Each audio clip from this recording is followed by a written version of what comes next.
everyone, and welcome back. I am so grateful that you are here and tuning in to this week's Love Me podcast. The Love Me podcast is all about seeking the most inspiring, the most empowering self-love and self-care skills and strategies to help us take more action into our lives. My intention for you is to feel empowered and inspired and feel connected to those that we are connecting with on this Love Me podcast. I believe that life is a series of small action steps. So please give yourself permission to practice one new self-care skill until you feel you have integrated it completely into your life. On this week's podcast, we are going to be connecting with Miss Shellie Deloyer. She is a professional development trainer, master coach, and business owner. She works with individuals and organizations to unlock their potential, build new skills, and achieve their goals. Shellie specializes in helping people see new possibilities while overcoming personal challenges and actualize new heights. What I love about Shellie is that she believes in the power of people and that together, anything is possible. Today, we're going to connect with Shellie and talk all about the power of being you and that you always have a choice. Choosing the thoughts and the beliefs that support the results that you want to achieve, and why it's so important for us to focus on our own unique gifts and talents. So with that amazing introduction, I welcome Shellie Deloyer. Thank you so much for joining. Shellie, thank you so much for joining us today. We are so grateful to have you here. How are you? Hi, Nicole. Thank you so much. I am doing very well. Thank you. Awesome. Thank you so much. I have already shared with everyone who you are, but I would love for you to share a little bit about yourself and what you want our listeners to know about you. Well, I am a coach and a trainer in some of the top mind-body tools we have on the planet, and I really focus on helping people achieve and drive professional excellence. Ooh. So I work with students towards helping them figure out their career plan, their life goals for themselves, where they feel purposeful and fulfilled and successful so that they can go out and achieve great things for themselves and create the life that they want to live. And I also do similar programs for adults in terms of career and business focus. And now, most recently, I am also offering training in these same amazing tools that we have to be able to overcome the challenges that we're facing, to get rid of the blocks and see our potential, see our future for ourselves exactly the way we want to have it, and create the motivation, the skills, the resources to be able to go out and create just that. Oh my goodness, I love it. You are one powerful woman. Thank you. So I can hear your passion. Tell me a little bit about why you love working with youth and why you think it is so important for them to believe in the power of being themselves. Well, I believe in empowering our next generation of leaders. And that means our youth. They are up and coming, they're energetic, they are getting ready to enter the workforce, to take care of us when we're older, and the future of our world is in their hands. So I believe that with the right tools and techniques, with an encouraging mindset and support, that they can go out and create great things that are going to benefit our entire community and our entire planet. Wow, that is so powerful. So tell me, why start with youth? And do you have experiences like, I remember when I was in school, I was part of the cohort that did not get to go to grade 13. So I actually did like 2 rounds of grade 12. And it wasn't until I did a co-op placement that I realized that I had a super big passion for helping people in social services. And, to this day, I'm so grateful that I had that opportunity. Yes. But I have to say, I did not know that in grade 9, 10, 11, or 12. So for me, it was kind of something that I think I was guided towards. And but I do think there's a lot of pressure these days to kind of figure out, who are you supposed to be, or what are you going to do? And so Right. do you have any personal experience with that? Absolutely. So I used to be a high school teacher, Okay. and I found myself when I was teaching high school that I was sort of regurgitating the same messages that I heard when I was in high school, even though at the time I found them really not helpful. Right. So take me back to me being in high school and no clue what I wanted to do or how to get there. The only thing I knew was that I wanted to be able to have fun doing whatever I was doing. Boring, stuffy office job was probably not going to be for me. I wanted it to be fun and interesting, and I like helping people. However, there are a gazillion options that can allow you to do that, and yet at the same time also felt like none. Right. Yeah. So I chose to go into a degree in biology for a couple of reasons. It was one of my favorite subjects in school, and I liked learning about it, and it seemed useful to me. I could wrap my hands around how I could use it, Right. which I couldn't necessarily do with a lot of other subjects. And I also sort of had been pushed towards going to university. And without really a tangible reason why or knowing what I was going to do with it, it was just kind of like, well, you're doing good in school, so you have to go to university. You have to have a degree. Yeah. Don't do anything else. And I was one of the first people in my family to go to university. So I think even the people that were pushing me there weren't really sure what I was going to do with it or how it was going to work out. It just seemed like that's what I was supposed to do. Yep. And when I got to university, I realized that I was out of my league. I was perhaps in the wrong place. And I was struggling like I had never struggled before. School to that point had come fairly easily. And, I put the work in and I studied and I did my best and I really cared about good grades. And now all of a sudden it was a lot harder. Right. Yeah. And I just felt like I was very different from most of the people in my classes. I wasn't, I was interested in what I was studying, but I wasn't like, woohoo, we get to go and analyze the bacteria on our petri dishes. I can't wait. This is fascinating. And there were other classes where I was much more engaged and having a lot of fun. And those were the classes where I could have more freedom and flexibility, do things my own way, choose topics I was really interested in, and just have that creativity and the freedom and explore. Right. Yeah. So you really are coming from that place of knowing what it's like to just really feel out of place. And congratulations on being the first, woman, I can say, or family member to go to university. That's I huge. had one cousin who went to university before me. And other than that, I was the first one to go. Right. And I can totally relate to that. I'm the first woman in my family to graduate high school and graduate university. And so it's one of those things where you get in and you're like, okay, so what am I supposed to do here? I remember my first year being on academic probation and just thinking, okay, like, am I supposed to be here? And it wasn't until the second year when you, like you said, you start getting into these classes that you really love. You're like, okay, so there's more going on here. I have to ask, though, if you were to go back, and I don't know how old you were in university, but if you were to go back, okay, let's say, how old were you? First year? I started when I was still 18. Okay, so if you could go back now and say something to the 18-year-old you, because now you have so much awareness and you are, helping so many people focus on who they are and focus on their unique gifts and to help them know that they actually do have a choice. What would it be that you would tell your 18-year-old self today?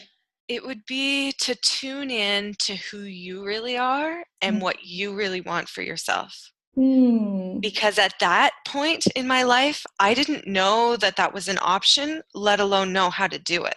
Right. And so I was listening to all the noise.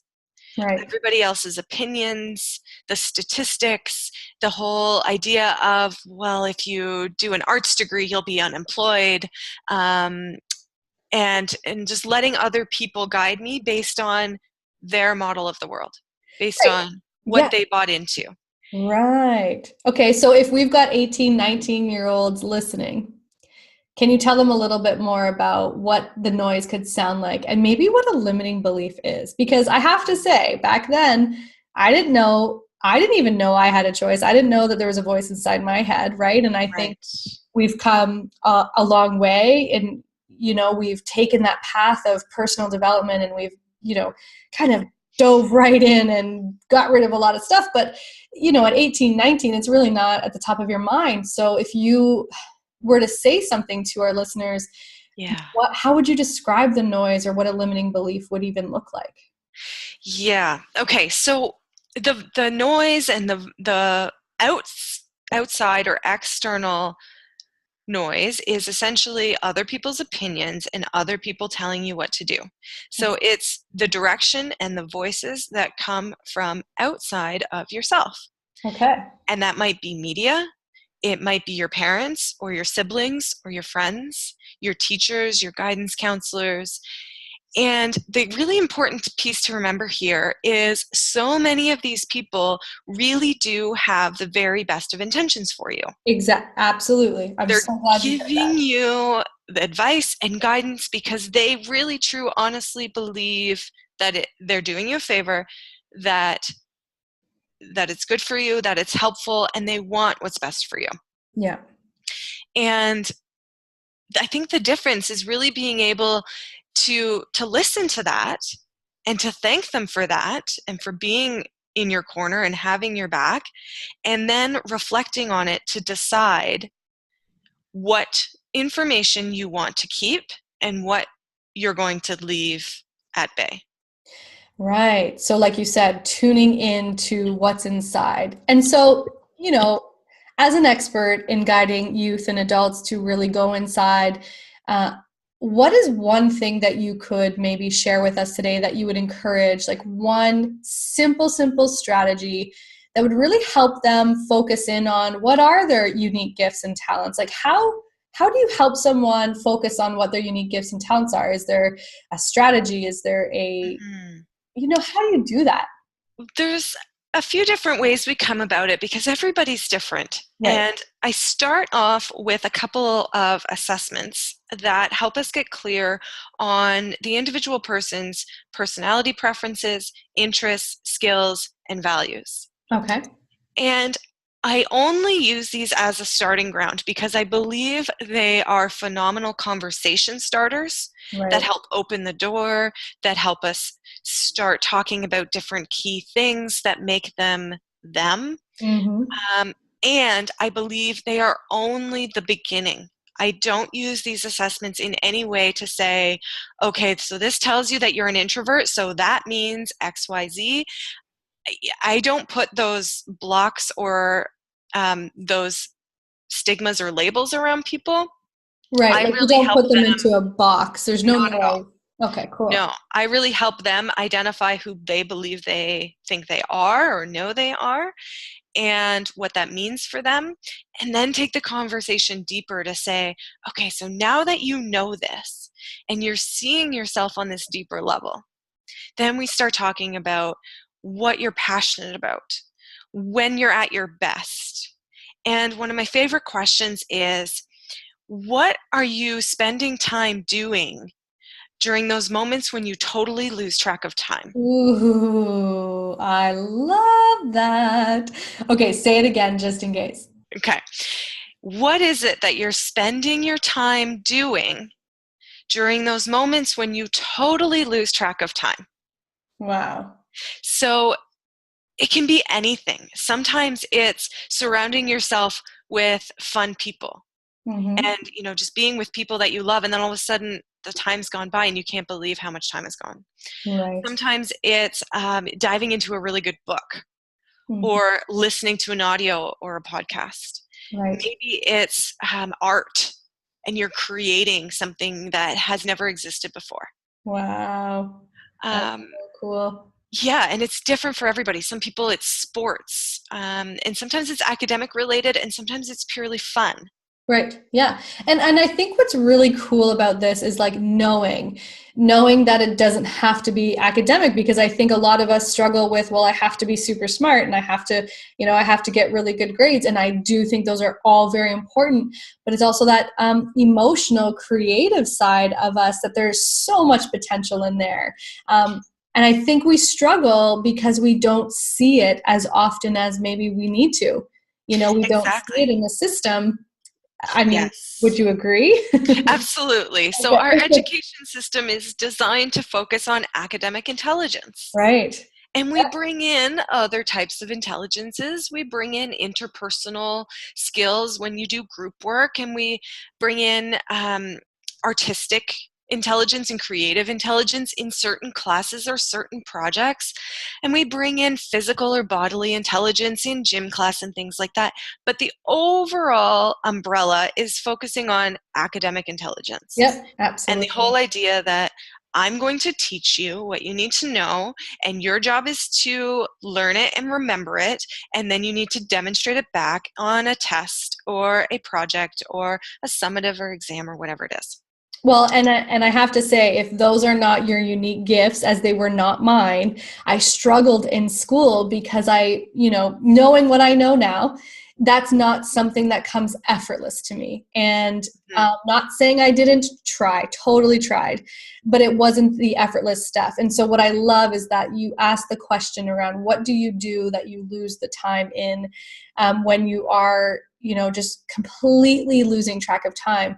When Mhm. you're not aware of what your strengths are and what you love to do, we can easily get caught up in all the things you should be doing. Yes?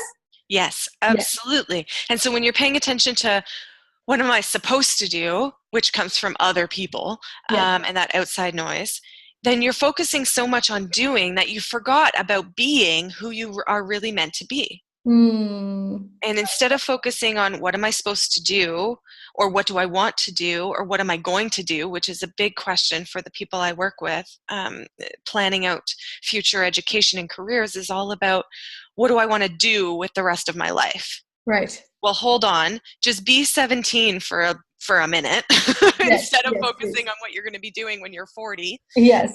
Be 17, enjoy it, embrace it, focus on who you naturally are, who you truly are, and what unique gifts and talents has come along with that.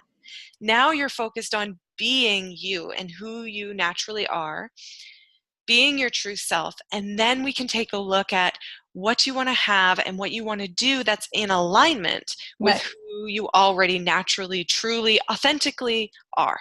I love it. I love it. I love it. Shellie, I could talk with you all day about all of this stuff. So I would absolutely love to have you back on. But just before we go, I believe that we've got to start somewhere. And I think it is so important that we master one strategy or one skill really, really well, whether that be with self-love or self-care, or like you said, really focusing on your unique gifts and talents. So if there is one action step that you would like our listeners to be inspired to take after hearing this today, what would it be?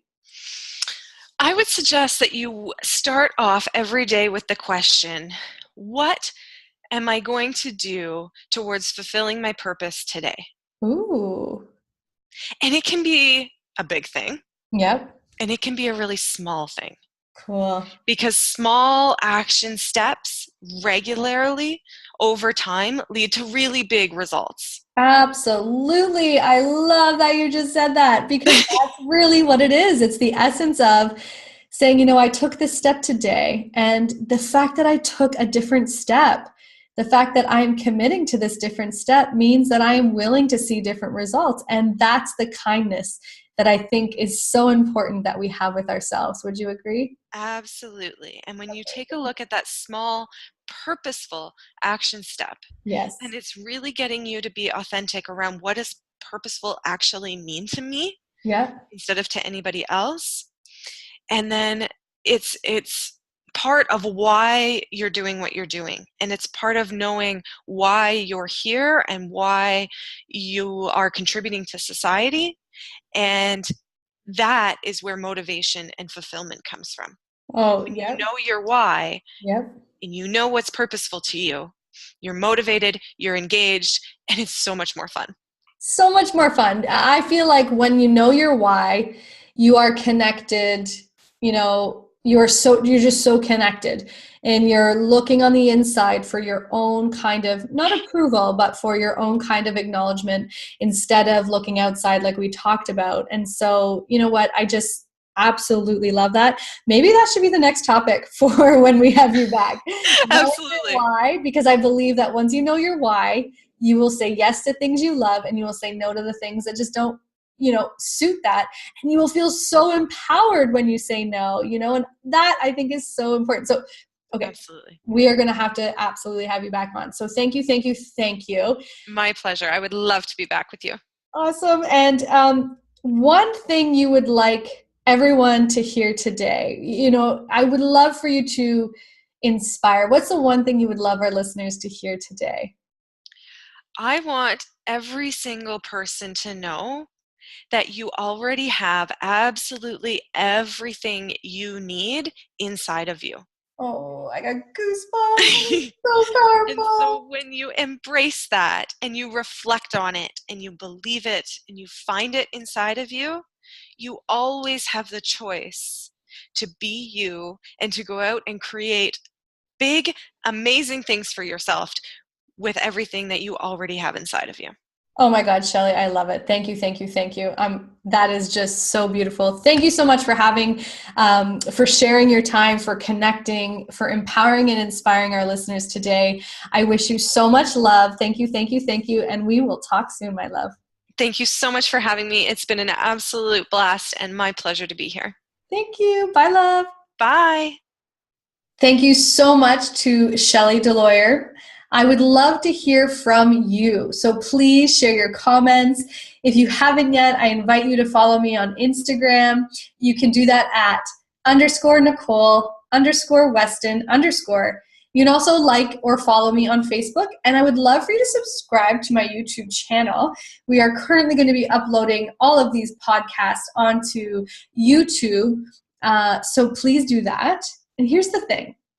If you want to take your self-care and your self-love practices to the next level, I invite you to check out my Love Me membership. It's an exclusive community with all the resources you will need to access to stay up to date with your self-love care. There's videos, there's coaching audios, there's tip sheets, and there's so much more. I created this community so that I could give and share with you on your own time the strategies and the practices you need to fall madly and deeply in love with yourself. So if you want to know more or how you can get a free 30-day trial, please send me an email to info@nicoleweston.ca. Thank you so much for joining, and I can't wait to share with you next time. Bye, loves.